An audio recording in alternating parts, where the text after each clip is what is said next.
2000 के नोट वापस लेगा आरबीआई। घबराए नहीं, वापस करने का आपको मिलेगा पूरा मौका। कब, कहां, कितने नोट कर पाएंगे जमा, कैसे मिलेंगे पैसे वापस, मिलेगी पूरी जानकारी। 2019 से नहीं छपे 2000 के नोट लाखों करोड़ मार्केट से गायब। आपके पैसे का क्या होगा? अगर आपके पास भी 2000 के नोट हैं और आपको डर लग रहा है कि अब उनका क्या होगा, क्योंकि आरबीआई ने नोटबंदी की तरह ये नोट वापस लेने का फैसला कर लिया है, तो सबसे पहले आप समझिए कि ये नोटबंदी नहीं है। आरबीआई सिर्फ 2000 के नोट वापस ले रहा है। सबके मन में सवाल यह है कि जो नोट उनके पास हैं उनका क्या होगा, और बड़ा अमाउंट होने पर पैसे कैसे बदल जाएंगे। तो चलिए आपको आसान भाषा में समझाते हैं कि अब क्या होगा और नोट कैसे बदले जाएंगे। 30 सितंबर 2023 तक आप 2000 के नोट बैंक में जमा करा सकते हैं और 23 मई के बाद आप किसी भी बैंक में जाकर अपने 2000 के नोट जमा कर सकते हैं और उसके बदले में दूसरे नोट ले सकते हैं। लेकिन एक बार 20,000 तक के नोट ही बदले जा सकते हैं। इसके अलावा ऐसा कुछ भी नहीं है जिससे आपको घबराना चाहिए। अगर आपके पास भी 2000 के नोट हैं तो सीधे नजदीकी बैंक जाइए और उन्हें चेंज करा लीजिए। इससे आपके रुपए की वैल्यू खत्म नहीं होगी और आपका कोई नुकसान भी नहीं होगा। इस बार आरबीआई ने साफ किया है कि अभी भी आप 2000 रुपए के नोट को बाजार में चला सकते हैं, इससे सामान खरीद सकते हैं, किसी के साथ 2000 रुपए का लेन देन कर सकते हैं। ये पूरी तरह से वैलिड है और इससे लेने से कोई भी मना नहीं कर सकता, लेकिन सिर्फ 30 सितंबर 2023 तक ही।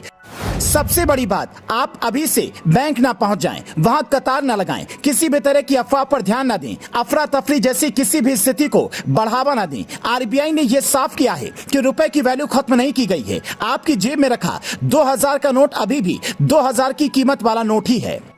रिजर्व बैंक ने साल 2016 में हुई नोटबंदी के बाद 2000 रुपए के नोट जारी किए थे। पिछले कुछ महीने से मार्केट में 2000 रुपए के नोट कम नजर आ रहे थे। लोगों का कहना था कि एटीएम से भी 2000 रुपए के नोट नहीं निकल रहे हैं।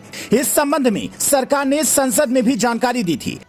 रिजर्व बैंक ने अपनी वार्षिक रिपोर्ट में 2000 रुपए के नोट को लेकर बड़ी जानकारी दी थी। रिजर्व बैंक ऑफ इंडिया की वार्षिक रिपोर्ट के मुताबिक वित्त वर्ष 2019 और 20, वित्त वर्ष 2020 और 21 और वित्त वर्ष 2021 और 22 में 2000 रुपए के एक भी नोट नहीं छापे गए। इस वजह से बाजार में 2000 रुपए के नोटों का सर्कुलेशन कम हुआ है। 8 नवंबर 2016 को प्रधानमंत्री नरेंद्र मोदी के ऐलान के बाद 500 और 1000 रुपए के सभी नोट चलन से बाहर हो गए थे। इनकी जगह रिजर्व बैंक ने 500 और 2000 रुपए के नोट जारी किए थे। रिजर्व बैंक का मानना था कि 2000 रुपए का नोट उन नोटों की वैल्यू की भरपाई आसानी से कर देगा जिन्हें चलन से बाहर कर दिया गया था। देश में 2000 के नोट सबसे ज्यादा चलन में वर्ष 2017 और 18 के दौरान रहे। इस दौरान बाजार में 2000 के 33,630 लाख नोट चलन में थे। इनका कुल मूल्य 6.72 लाख रुपए था। 2021 में केंद्रीय मंत्री अनुराग ठाकुर ने लोकसभा में यह जानकारी दी थी कि पिछले 2 साल में 2000 रुपए के एक भी नोट की छपाई नहीं हुई है। Bureau report, leading Bharat TV.